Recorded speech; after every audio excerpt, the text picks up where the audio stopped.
ba? Alright, Okay. 8:25. Ano ba to, partner? Kanina nga, partner, abay nagsalita na. Sino? Nagsalita na at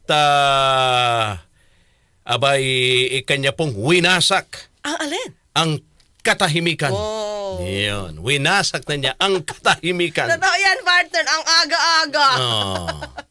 Kasi, di ba, ilang araw din, Nanahimik. nanahimik at wala tayong naririnig na reaksyon, partner, mula rito kay Pastor Kibuloy, kanina, partner. Oo. Siya po ay nagsalita na at naglabas ng kanyang statement. Hinaing. Kaugnay nga rito sa ginagawa sa kanya. Di umano na. Di umano ng gobyerno. Okay? Ng panggigipit. At meron pa siya, partner, pasabog. Ano? Meron pa siyang revelasyon. Ano? Na may plano pa lang, di umano, patayin siya. Nino? Mali na yung mga binanggit niya rito, partner. Di umano. May kinalaman ang administrasyon rito. Ganon? No. Sa assassination or kidnapping. He lamented that President Marcos had supposedly connived with the U.S. Oh. to execute Da? the kill plot against him. Binanggit pa niya pati yung pangalan ni First Lady. Ba't naman? Oh. Ay, wag naman. So the U.S. Federal Bureau of Investigation had put out wanted posters of Kibuloy in 2022 for his alleged participation in a labor trafficking scheme. Okay. So may nabasa din ako kanina, partner, na the United States is confident Na? that controversial Pastor Kibuloy will eventually face the charges filed against him in the U.S. In a statement on Wednesday, kanina to, the United States Embassy in the Philippines said Kibuloy will face justice for his heinous crimes. Naglabas kanina, partner, Sino? ang United States Embassy dito sa Pilipinas. Okay. This comes after the Kingdom of Jesus Christ founder accused the United States government of plotting to eliminate him with the help of the Philippine government accusations he spouted after being summoned by. So ito ang inilabas ng ng US United States Embassy pagkatapos yung kanyang allegation. So, yung gawin niya sa akin lang, partner. Oo. Kung gustong gawin niya na i-eliminate siya, Oo. tandaan mo, 2020 pa tong kasong to. 2021, di ba? Parang napasok na siya. Oo. Nagkaroon na ng indictment. Oo. Di ba? So, bakit ngayon pa? Bakit ngayon pa gagawin? Oo. Di ba? Kung gusto, noong pa. Oo. Hindi naman ganun kabagal ang US magtrabaho kung Oo. totoo. Well, anyway, partner. Ito Sige. yan. Nadinig ko yan kanina umaga. Tapos, ang unang-una niyang sinabi, syempre, appointed son of God siya of the kingdom of Jesus Christ. Na makikinig at manonood sa akin, although hindi nakikita ang mukha ko, ito po si Pastor Apollo Kibuloy, ang appointed son of God ng Kingdom of Jesus Christ. So, doon pa lang, syempre, pag nadidinig natin, lagi na natin nadidinig yung appointed son of God eh. So, ang tanong natin, sana masagot niya, no? Paano ka ba naging appointed son of God? May papel ba to? May authority ba to? Anong klase bang appointed son of God ang pinag-uusapan natin Yan nga, dito? partner Diba? Pati ako mismo nagtataka, paano ba magiging appointed son of God? Baka may espiritu na lumabas galing at sinabi. Oo. Diba? Paano mong gusto mong malaman kung paano ako naging appointed son of God? Malaking usapin yun. 5 years yun sa Tamayong. 1 year sa Kitbog, 5 years sa Tamayong. Bago ako itinanghal na anak. Kasi ang kaya niya tinawag ang church age, Jewish age, para makapag-produce ng anak na magmamana sa lahat ng bagay na kinuha ni Satanas kay Adan, ating unang magulang. Wala namang na-produce ang church age at ang Jewish age. Kaya ako'y kinuha niya at nakapagtagumpay naman ako sa freedom of choice na ginawa ko. Kaya natupad ang Revelation 21:7 sa akin. Na ang mananagumpay, magmamana sa lahat ng bagay, minana ko sonship and kingship na nawala sa atin at siya ang naging ama ko. Okay. Diba? Pati ako mismo nagtataka, paano ba magiging appointed son of God? Baka may espiritu na lumabas galing at sinabi, Oo. Di ba? ina-appoint kita bilang Kingdom son. of Jesus Christ. Oo. Sa atin, bilang Christian, bilang Katoliko, isa lang alam nating anak ng Diyos. Mm-mm. Di ba? So anyway, so yun na, sana magpakita siya ano bang klaseng authority Appointed. meron ka. Oo. Sino nag-appoint pala sa'yo, unang-una? Sino nag-appoint sa'yo na son of God ka? Di ba? Pangalawa, partner, sabi niya ganito, nanganganib yung buhay niya. Nanganganib yung buhay niya. Mhm. Kaya hindi siya lumalabas? Oo. Kaya hindi na siya umaattend ng hearing sa US? Oo. Sabi ko parang, yung salitang nanganganib yung buhay ko, kaya hindi ako humaharap sa hearing. Parang nadinig ko na to, partner eh. Yung itong klaseng, Mm-mm. script, nadinig ko na to eh. Yung parang nanganganib yung buhay kaya hindi nakakabalik ng Pilipinas. Sino nga yun? Si Tebes. Client. Oo, client din na Atty. Topacio. Oo. Yung expelled congressman si Tebes. Tebes nga. Parang ganyan din eh, di ba? Mm-mm. Politika din sinasabi. Oo. On politics. Bagay-bagay na ginagawa ng mga tauhan niya. Yun lang naman. Pero sir, yung assurance mismo ni BBM na sisiguraduhin niya yung safety niyo pagbalik niyo rito, isn't that enough for you to return in the country? Bakit namatay si Digamo? Sino nagbantay kay Digamo? If I'm answered that question, then because sino magbabantay sa akin? Army? Police? Di ba yun rin nagbantay kay Digamo? Ba't siya namatay? Politika din sinasabi. Oo. On politics. 'Di ba? Yun yung reason kung bakit nanganganib yung buhay niya. Pero sabi ko, di pangalawa na to si Pastor. Si Pastor Kibuloy. Okay? So, tandaan niya, partner. 2018, sinabi niya dyan sa speech niya, niligalig na daw siya, pati yung congregation. Kumbaga, ginulo na siya. Year 2018. Mhm. The name above every name. Sana po press conference ang tatawagin ko ngayon. Pero dahil nanganganib ang buhay ko, ay hindi po muna ninyo makikita ang aking pagmumukha. Ang akin lang po munang boses ang inyong maririnig. Mahalaga po ito na sasabihin ko sa inyo. Mga kababayan, mula po noong 2018, ako ay linigalig na at ang aking kongregasyon na walang dahilan ginawan kami ng kaso doon sa bansang Amerika. Imagine mo, partner, kung year 2018, niligalig ka na ng mga kaso, bakit ngayon mo lang maiisip na ipaliliquidate ka? Dapat noon pa, di ba? Mhm. 2018. Bakit sinabi niya niligalig siya nang walang dahilan? Mga kayubi, teka lang buksan ko nga ito, baka meron Ano kayong yung mga partner? message.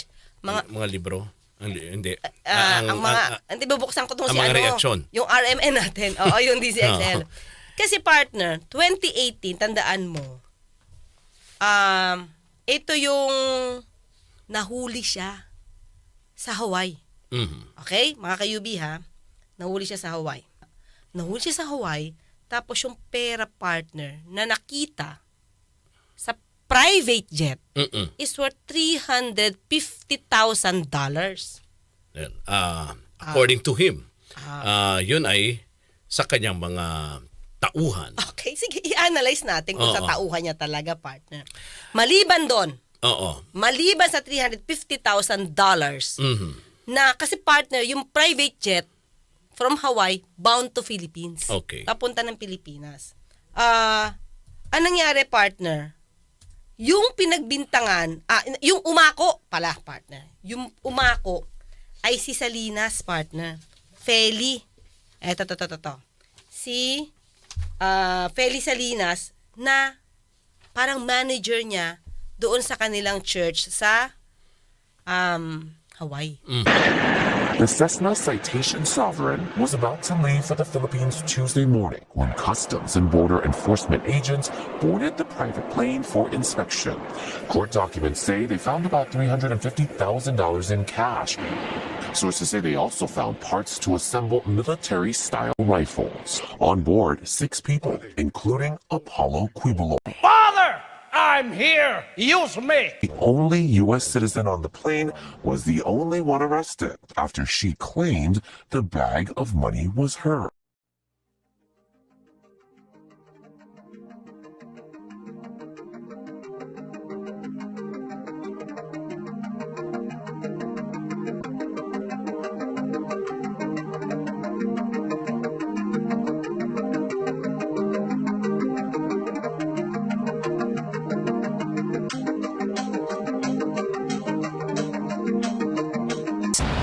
Wow. Really?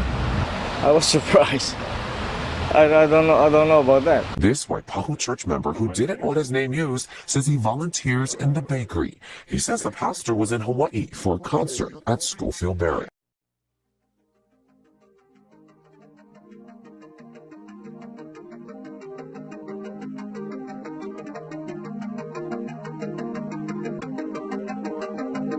Left the private plane worth at least $15 million behind as the feds work to seize it.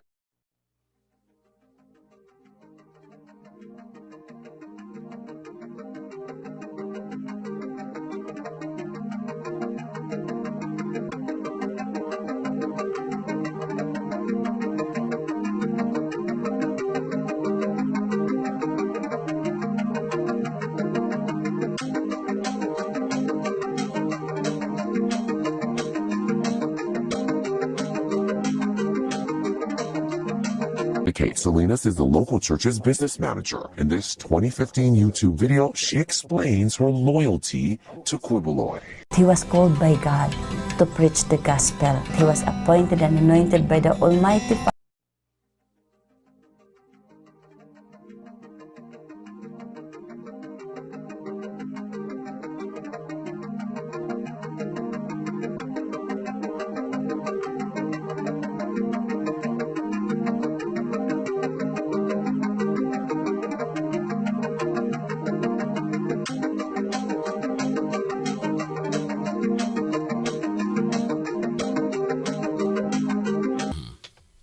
Okay, partner. Isipin mo na lang.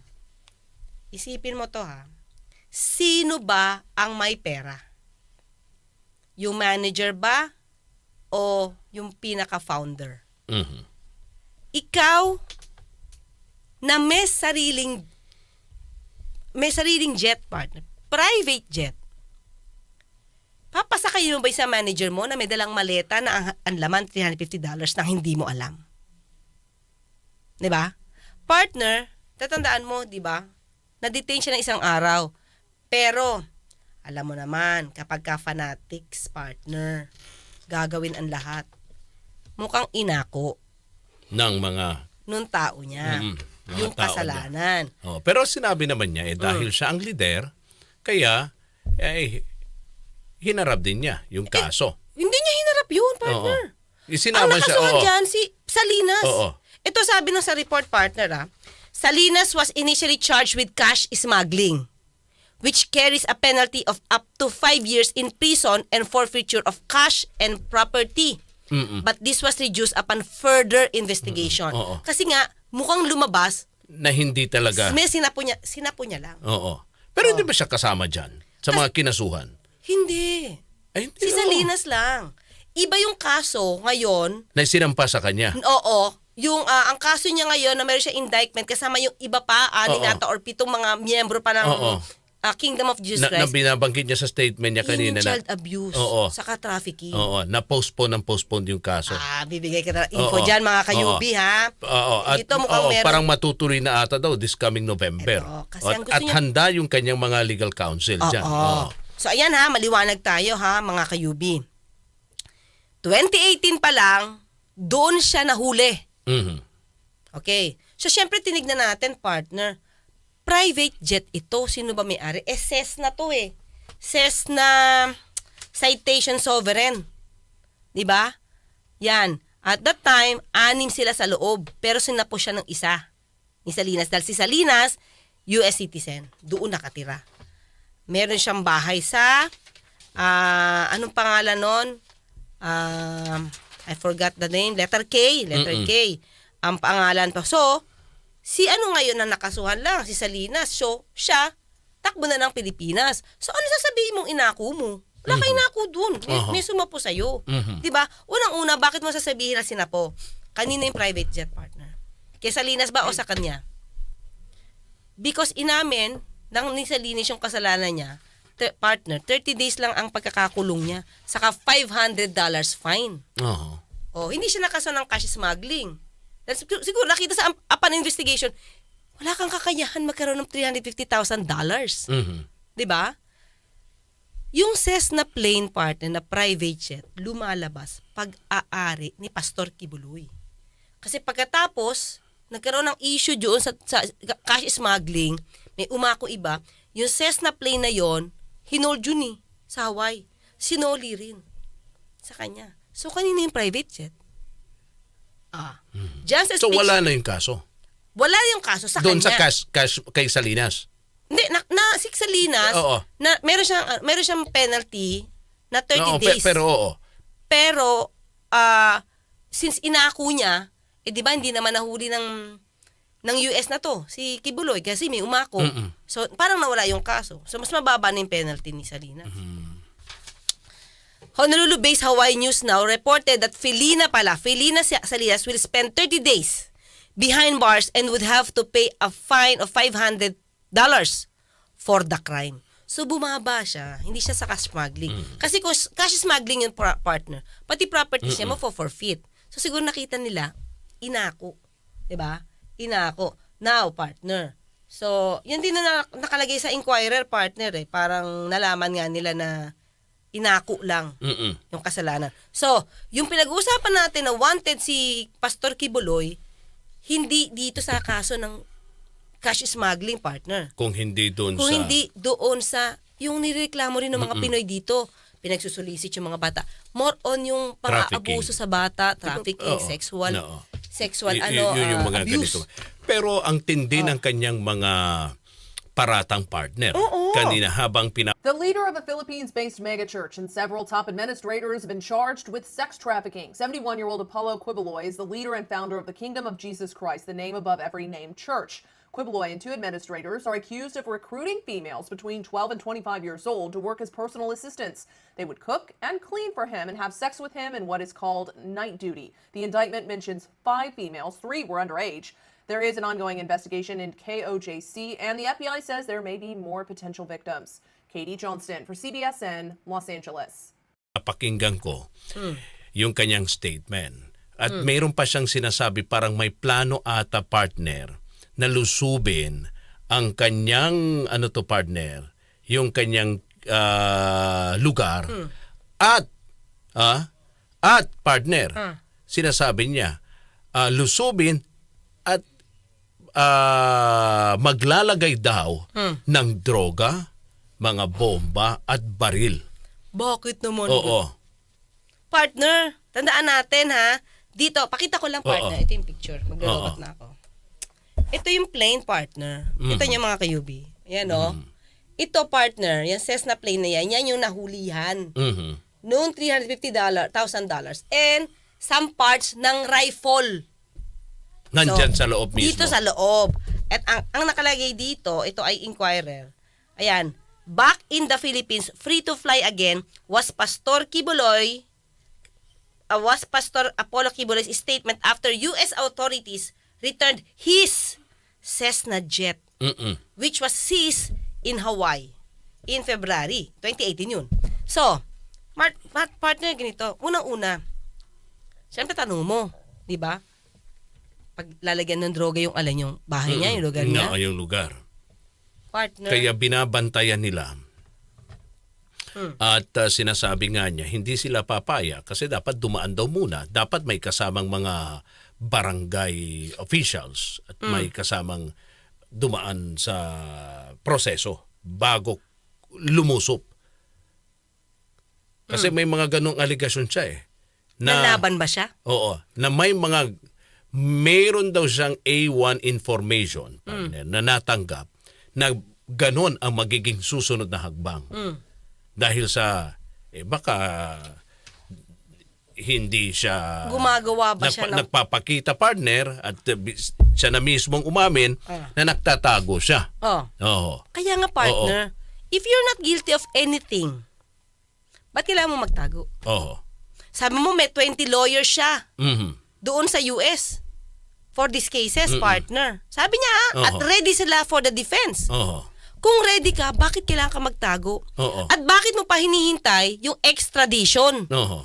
Kung talagang wala kang ginawa, syempre wala naman din tayo alam, partner. Sige na, wala kang ginawa, partner. Oo. Ba't hindi ka na naman voluntary pumunta dun? Oo. Bakit ka kailangan pa mag-extradition? Sabi nga, partner, meron ako nabasa dito. Malamang daw ang federal government ay maghahain ng federal authorities. Anong news to? 2021. Federal authorities said they plan to extradite Kibuloy, who is a close friend of Philippine President Rodrigo Duterte. But Green, attorney niya, said that's not going to happen. No. So, ibig mo sabihin, wala naman kayo palang balak kahit pagkaroon ng extradition. Ba't nyo pahihintayin? Kung wala kang alam na mali, you go. You go back to US. Defend yourself. Diba, partner? Sa kanya sinabi niya na postpone. Sumunod kami sa batas. Kung kami may mga sinabi lang violations na hindi pa napatotohanan, yan po ay nasa kanilang federal court na. Kumuha kami ng 20 lawyer upang pag-usapan ang lahat ng kanilang akusasyon, which is about 43 counts. Lahat po yan ay mayroong 20 lawyers na nakatutok at meron na po kaming depensa. Naghihintay po ang aking mga lawyer sa Amerika at sa Pilipinas na simula ng trial. Mulang 2018, pinospon. Ginawang 2020, pinospon. Ginawang 2022, pinospon. 2021, ganun din. 2023, sana ipopospon. Pinospon pa rin. Ngayon, hindi na po papayag ang judge. November 5, 2024, talaga pong itutuloy na. Partner, meron dito. December 10, 2022 na news. US Court moves Kibuloy trial date to 2024. Sabi niya, di ba, 2024?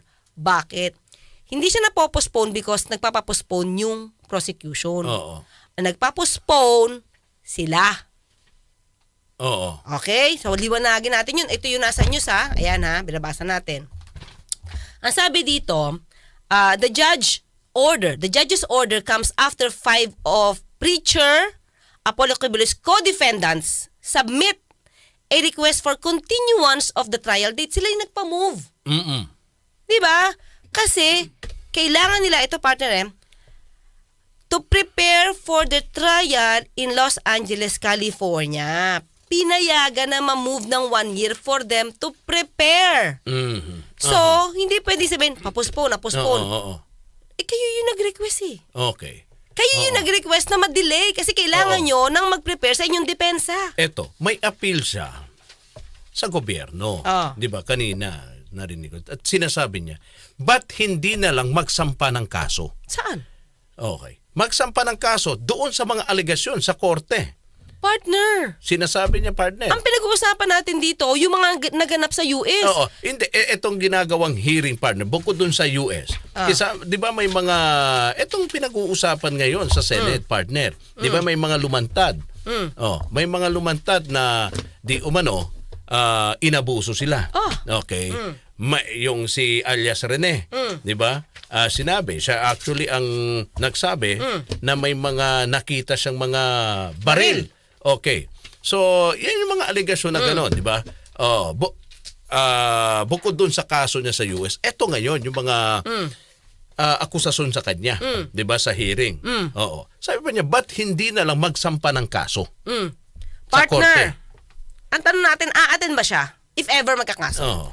May kaso nga sa US Wala ka Hindi ka dumarating bakit? Kasi doon, hindi siya malakas. Di ba? Wala siya influence dun. Oo. Totoo dun. Di ba? Mm-mm. Eh dito sa Pilipinas, bakit gusto mo dito Oo. sa Pilipinas? Oo. Anong meron? Oo. Pangalawa, partner, hindi naman ang purpose ng Senate hearing pakulong ka. Oo. Hindi naman yun yung purpose eh. Oo. Kasi dalawang magkaiba yan, partner. Oo. Huwag niyong pakialaman yung gusto ni Senator Risa Ontiveros kung gagawin niya to in aid of legislation. Mhm. Kung totoo, ito naman, ang hamon natin kay Pastor Kibuloy. Kung gusto mo nasa court lang Oo. at ayaw mong umaten sa hearing dyan, bakit hindi ka magsampa sa Supreme Court at ipatigil mo ang Senado? Oo. Pwede yun. Pwede yun. Ipakita mo, hindi to in aid of legislation. Oo. Ito ay para ako ay ipahiya Oo. o para ako ay husgahan. Higpitan. Oo. Oo. Ikaw magsampa sa Supreme Court para ipatigil yung Senate hearing diyan sa kasong kinapapalooban mo. Mhm. O bakit mo ihamunin na magsampa sa kaso? O, ang tanong natin, gaano ka ba kalakas? 'Di ba? Tapos maghihintay ka pa ng extradition. Oo. O gaano katagal yan? May hearing pa yan, partner. Oo. So, are you willing talaga to defend yourself in US? Why wait for the Oo. extradition? Don't wait. Mm-mm. Go there. At ang nakapagtataka rito, idinawit pa niya yung pangalan ng ating Pangulo at ng kanya na President Bongbong Marcos, Lisa Marcos, makinig kayo. Totoo ba na gumawa kayo ng aksyon kasama ng FBI na ako ay nyo nang ipaligwak at binigay sa kanilang kamay? Kaya't sila'y gumagawa ng ganito with impunity sa aking sariling bansa. ako partner, since lumitaw itong issue, wala akong narinig na nagbigay ng ano rito, ang Pangulo. Yes, totoo yan, Oo. partner. Wala akong narinig na meron siyang opinion, komento, lalo tigit dito sa ginagawang hearing. Saka partner, tandaan natin, paano mo i-correlate ito or idadamay dito si PBBM, pati na si First Yung Lady, First Lady. partner. Kung 2021 pa yung kaso mo sa US at meron ka ng wanted, partner, kailan ba siya na wanted? Bago pa nagkaroon ng eleksyon.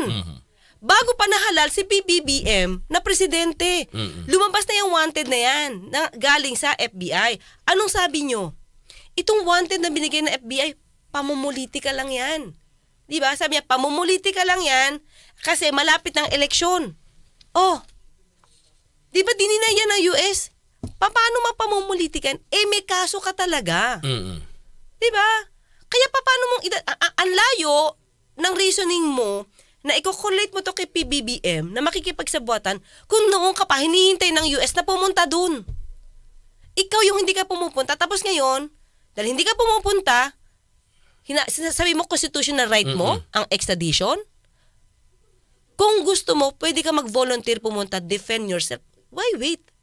Tapos sasabihin mo, ngayon, na merong pinagkakanulo ka ng gobyerno? Bakit? Dapat noon pa. 'Di ba? Eh bago nangyari tong hearing, partner, sa Senate, sa Senado. Ang saya-saya mo pa pag lumalabas ka sa SMNI. Wala kang katakot-takot. Never ka nagbanggit about the fear na ikaw ay paliliquidate. Bakit ngayon lang na meron kang hearing sa Senado at naglabas na ng ibang mga nagrereklamo, saka lumalabas yung ganitong mga depensa? Kaya nga sabi natin, ano to? Scripted ba to? Sabi ko, parang nadinig ko na itong ganitong klaseng depensa eh. Na may nananakot, may papatay, kaya takot sa buhay. Kaya hindi ako makalabas. assassination plot. Oh. Okay. So, eto partner. Daka. Ano daw yun? Maraming salamat, Attorney Claire. God bless you. Actually, partner, siyempre, titignan natin kung nagsisinungaling ba siya o hindi. So, Partner, yung ano. Ay. Yan. Yeah, natinig ba ako? Ayun. Anong sabi, partner? Sabi ko, kailangan kasi ako mag-research kasi para makakita natin kung sino ba yung nagsisinungaling at hindi. Correct. Diba? Oo. Kung inyo pong mapapakinggan, malinaw naman, partner, yung mga pinapaliwanag mo. Oo. Base yun sa facts, hindi tayo gumagawa ng kwento. Tai Chi! Hanggang bukas. Makita at magkarinigan tayo. Ako po sa Attorney Claire Castro, nagpapalala, huwag tulugan ang inyong karapatan. Joke. Alright, mga kasama, hanggang bukas. Samahan natin uli ang ating nag-iisang abogado ng bayan sa